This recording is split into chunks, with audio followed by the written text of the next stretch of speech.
Há um processo bastante eficiente de verificar se foi alguma aeronave que está voando sem um plano de voo aprovado, etc. Mas quando se comprova diferentes, são acionados. O que ocorreu foi que os radares detectaram vários objetos não identificados. Veja agora, minuto a minuto, o que aconteceu naquele 19 de maio. Às 8h30 da noite, um ponto luminoso é avistado pelo controlador de tráfego aéreo na torre do aeroporto de São José dos Campos, São Paulo. Um avião Xingu da Embraer se aproxima para pouso e o controlador pergunta ao comandante: "Você está vendo o ponto luminoso?" O Xingu confirma o avistamento, muda a rota e tenta se aproximar do OVNI. Quem estava no comando do avião era o coronel Osiris Silva, que voltava de Brasília depois de tomar posse como presidente da Petrobras. Eu vi um objeto luminoso no espaço, parecia um astro normal. Eu voei na direção dele e após 5, 6 minutos de voo, fiquei com a impressão de que ele começou a esmaecer, a perder a intensidade e o brilho. 9h14 da noite. O controle de radar de São Paulo registra sinais sem identificação. 9h20. O controle aéreo em Brasília confirma a presença de objetos voadores não identificados. 10h23. O jato F-5 decola da base aérea de Santa Cruz, no Rio de Janeiro. De guerra pronto para ser acionado. 10h45. O radar da base aérea de Anápolis, em Goiás, detecta sinais no radar.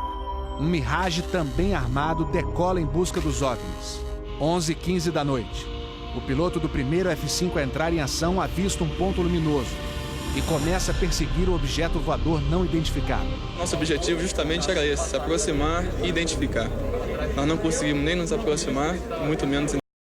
11h17. Mais um Mirage decola da base de Anápolis para perseguir os objetos. 11h20. O caça F-5 recebe pela primeira vez um sinal no radar de bordo confirmando a presença do objeto não identificado à sua frente. 11h36. O terceiro Mirage sai da base de Anápolis, mas não consegue contato visual com os OVNIs. Naquela noite, 5 jatos da Força Aérea foram acionados e retornaram sem conseguir se aproximar dos objetos. Os radares do Sindacta em Brasília registraram um total de 21 sinais desconhecidos no céu do Brasil. O grande personagem dessa história foi o controlador de voo que estava na torre de São José dos Campos. O sargento Sérgio Mota da Silva, que aparece nessa foto tirada na torre de São José poucos dias depois do incidente, foi quem deu o primeiro alerta sobre OVNIs. 30 anos depois, Sérgio, que hoje é controlador de voo civil, deu a primeira entrevista para uma TV. Ele preferiu não mostrar o rosto. Tem alguma coisa aqui no setor noreste de São José? Um farolzinho por lá? Eu estou olhando bem, o bicho está parado. Tem toque de desce, vai para a esquerda e para a direita. Está paradinho lá. Estou olhando, não é estrela não. É um farol. A olho nu parecia um avião. Quando coloquei no binóculo para observar, é que eu vi que ele era extremamente cintilante, multicolorido. Tinha vermelho, azul, branco, lilás, um monte de cores, com uma certa predominância do laranja, mas ele era muito bonito. O controlador pediu ao avião Xingu para tentar avistar o objeto. Eu expliquei a ele onde estava o objeto, pedi a ele que se ele tivesse avistamento, ele me informasse. Permanece com ele à vista? Assim, a ponta vista. Ele bem visível, poderia descrevê-lo? É uma estrela grande. Estrela grande e bem vermelha. Entendido, grande e bem vermelha. Controle de São Paulo será alertado. O controlador em São José dos Campos avisa ao controle São Paulo que o Xingu está perseguindo o OVNI. Positivo. Ele está perseguindo o troço. Está perseguindo o troço? Ela está indo atrás. Sério, está indo. Controle. Está vendo? Próximo de São Paulo, já da região do radar, esse objeto simplesmente desapareceu do radar. O Xingu também perdeu contato visual com ele. O avião Xingu abandonou a perseguição e pousou em São José dos Campos. Pouco depois, o controlador da Torre de São José alertou o controle São Paulo. Outros OVNIs estavam aparecendo no céu. Estou vendo 3 agora. São 3 luzes. Mas parecem estrelas. Mas o radar não pega estrelas. O que é isso? Você observa alguma mudança de cor, alguma coisa? Coisa inteira. Rapaz, eu não sei, pra mim olha aqui tá parecendo uma estrela, mas só que muda de cor bonita, rapaz, tá vermelho, amarelo, branco, tá dando um monte de coisa. Pô, tão barato isso aqui, deve ter uns cracks por aqui já pelas contas que eu tô fazendo aqui. Ainda bem que vocês estão vendo também, senão eu ia pensar que eu tô ficando doido. Pô, rapaz, tô arrepiado, meu irmão. Só dos pontos brancos afastados mais baixos. Estão entrando no alinhamento da pista, além da cidade. Tem 2 altos aqui no alinhamento da pista e tem mais uns 2 ou 3 embaixo, do outro baixo agora. Continuam se movimentando. Coisa linda, meu irmão. Pô, tá ficando bom esse negócio, viu? Tá ficando bom, né? O controlador Sérgio Mota da Silva faz uma revelação surpreendente. Ele tentou fazer contato com os OVNIs usando as luzes de balizamento da pista de pouso. Se eu aumentava o brilho do balizamento das luzes do balizamento, aliás, eles se afastavam. E se eu diminuía a intensidade das luzes do balizamento, eles se aproximavam. Pareciam responder de modo inteligente aos sinais que eu fazia com as luzes da pista de pouso e decolagem. O controlador Sérgio fala com o controle aéreo em Brasília. Fala, Brasília. Brasília? Boa noite, bem-vindo ao Festival dos Discos Voadores. É uma loucura isso aqui, cara. Pô, os que eu pude ver mudavam de cor o tempo todo. Vermelho, amarelo, azul, lilás, aquele festival de cores. As ocorrências terminaram já perto do nascer do dia, lá pelas 4 e pouco, 5 horas da manhã. Os últimos objetos foram vistos. Como é que tá a situação aí? Ô, rapaz, isso aqui foi um festival. E agora, como é que tá? Agora não sei o que é mais não.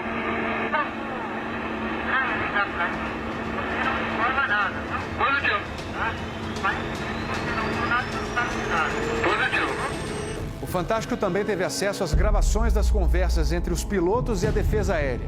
Um desses pilotos era o capitão Armindo de Souza Viriato. Veja agora como foi que ele perseguiu um OVNI com armamento pronto para ser usado. Eu tenho contato. Confirme? Foi em contato. Prossiga nesse contato, caçador. 7. Caçador passando a rojão. No código dos pilotos, isso quer dizer que o caçador, o avião caça, entrou na situação rojão. O míssil está pronto para disparar. Prossiga nesse contato. Foi, tem Judite agora. 7. Judite significa que o alvo está no radar.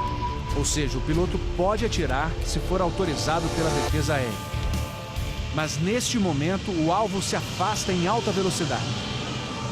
Está aumentando. Aumentando a distância, confirma. Afirmativo. A distância está aumentando de novo aqui.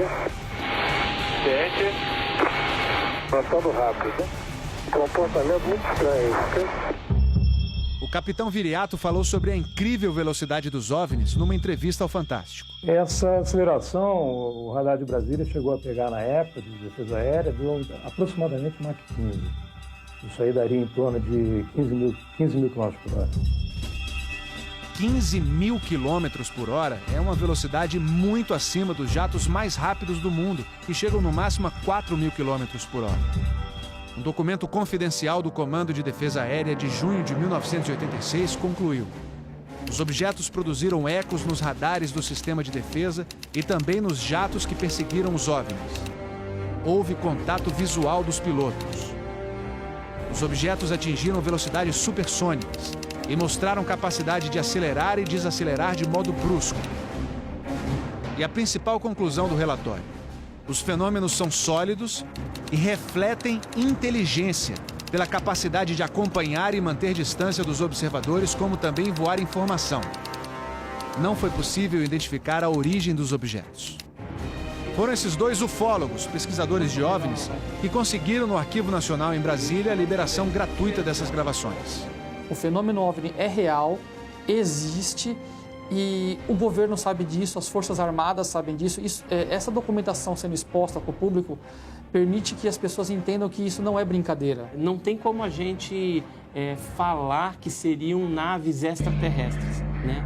Eram objetos voadores não identificados. Não podemos dar qual a procedência deles, qual a origem. É alguma coisa inexplicável do nosso ponto de vista tecnológico à época e mesmo ainda hoje. Brasília? Boa noite, bem-vindo ao Festival dos Discos Voadores.